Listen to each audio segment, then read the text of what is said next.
ఇప్పుడు రాత్రికి ఎన్ని బోట్లు వస్తాయో మళ్ళీ ఒకసారి రివ్యూ చేసుకుంటాం. వచ్చిన బోట్లన్నీ కూడా ఆపరేషన్లో పెట్టి మన దగ్గర ఉండే ఫుడ్ అంతా సప్లై చేస్తూ ఉంటే కొంతవరకు రిలీఫ్ వస్తుంది. వాటరు, కొంత ఫుడ్డు.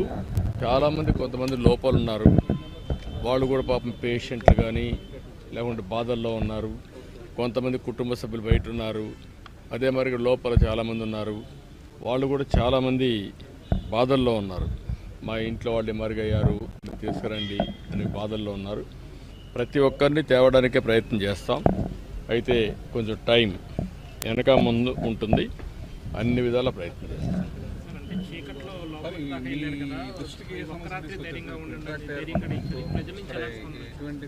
ఇప్పుడు నేను ఒక ఇంటికి వెళ్ళాను, ఆ ఇంటి కూడా నిలబడుకొని అందరినీ మాట్లాడాం కొంతమందితో దారిలో. వాళ్ళంతా ఏంటంటే బాధల్లో ఉన్నారు. నేను వాళ్ళకు కొంత ఈ తీసుకుపోయినటువంటి ఫుడ్డు, అదే మరిగా ఈ బిస్కెట్స్ ఇవన్నీ అందజేసాం, వాటర్ అందజేసాం.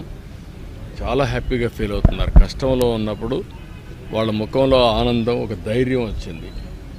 అదే మరిగా ఒకరిద్దరు మేము రావాలి, ఎట్టని తీసుకెళ్ళండి అంటే వెనక్కిచ్చాం.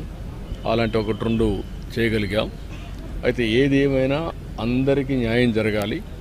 ఇది కంటిన్యూగా నిరంతరం శ్రమ చేసి ఈ కష్టకాలంలో వాళ్ళ ఆత్మస్థైర్యం దెబ్బతినకుండా వాళ్ళని ఏ విధంగా తీసుకురావాలనో అన్ని విధాల ప్రయత్నం చేస్తాను. రాత్రి కూడా ఆ పని చేస్తాను. 2-3 స్ట్రీట్స్లో కూడా వెళ్ళారు కదా సార్ బోట్ వేసుకుని అని చెప్పారు. బోట్ వేసుకొని వెళ్ళిన తర్వాతనే నేనే తీసిపోయి ఫుడ్ కూడా, భోజనం, బిస్కెట్స్ అవన్నీ ఇచ్చాం. ఇస్తే చాలా హ్యాపీగా ఫీల్ అయ్యారు. మంచినీళ్ళు కూడా ఇచ్చాం. దాంతో కూడా వాళ్ళలో చాలా ఆనందం కనపడింది. ఇంకా రాత్రికి ఎంతవరకు వీలైతే అంతవరకు నీళ్లు పుష్ చేయాలి, ఎంతవరకు వీలైతే అంతవరకు ఫుడ్ కానీ ఇవ్వగలిగితే కొంత రిలీఫ్. అందరిలో అక్కడి నుంచి బయట రావాలని కోరుకుంది. కొంతమంది పేషెంట్లు ఉన్నారు, పిల్లలు ఉన్నారు, కొంతమంది యంగ్స్టర్స్లో కూడా కిడ్నీ పేషెంట్లు ఉన్నారు. చాలా అది విన్నప్పుడు ఒక్కొక్కరికి ఒక ప్యాథటిక్ స్టోరీ ఉంది. వాళ్ళందరినీ తీసుకురావాల్సిన బాధ్యత ఉంది. నేను చాలా సైక్లోన్స్ చూశాను, ఒక్కొక్కటి ఒక్కొక్క రకంగా ఉంటుంది.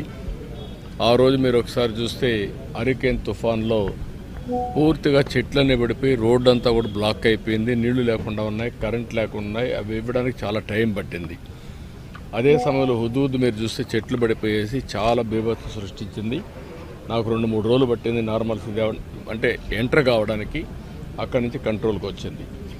ఆ 2 ప్లేసుల కంటే ఈ ప్లేస్లో వాటర్ ఒకటి పెద్ద సమస్య. అంటే నాకు కూడా పోవడానికి మళ్ళీ ఇక్కడి నుంచి అక్కడికి వెళ్ళడం, బోట్లో ఎక్కడం, కొన్ని ఇండ్లే చూడడం, ఇవన్నీ చూసి మళ్ళీ ఇక్కడికి రావడం, మళ్ళీ వీళ్ళందరినీ అలర్ట్ చేయడం, ఇవన్నీ చేయాల్సి వస్తూ ఉంది. అంటే ఇది నిరంతరం ఏ విధంగా చేయాలి, ఎట్లా దీన్ని స్ట్రీమ్ లైన్ చేయాలి, ఎంత తొందరగా వీళ్ళని ఆదుకోగలుగుతామో అన్ని ప్రయత్నాలు చేస్తాం. రేపు హెలికాప్టర్స్ 4 వస్తాయి, 5, 6 వస్తాయి. అదే సమయంలో బోట్లు వస్తాయి. అప్పటికి నీళ్ళు కూడా తగ్గచ్చు. తగ్గినప్పుడు ఇంకొంచెం బెటర్గా వస్తుంది. మా అడ్మినిస్ట్రేషన్ అంతా కూడా రేపు సెట్ అవుతుంది. ఫస్ట్ డే కాబట్టి బ్రీతింగ్ ప్రాబ్లమ్స్ మా వాళ్ళలో కూడా ఉన్నాయి, అవన్నీ సెట్ అవుతాయి. ఏదేమైనా సహాయం అనేది అవసరమైనప్పుడు, కష్టాల్లో ఉన్నప్పుడు చేసే సహాయం. అందుకే నేను ఎట్టి పరిస్థితుల్లో కూడా పుష్ చేయాలని చూస్తున్నా. లాస్ట్ మైల్ వరకు నా ప్రయత్నాలు అన్నీ చేస్తాను. మనసు బాధపడుతుంది వాళ్ళని చూసినప్పుడు, చాలా గుండె తరక్కపోతుంది. కానీ ఒకసారి లిమిటేషన్స్, ఆ లిమిటేషన్స్తో బాధపడుతున్నాం. ఏదేమైనా I will do my best.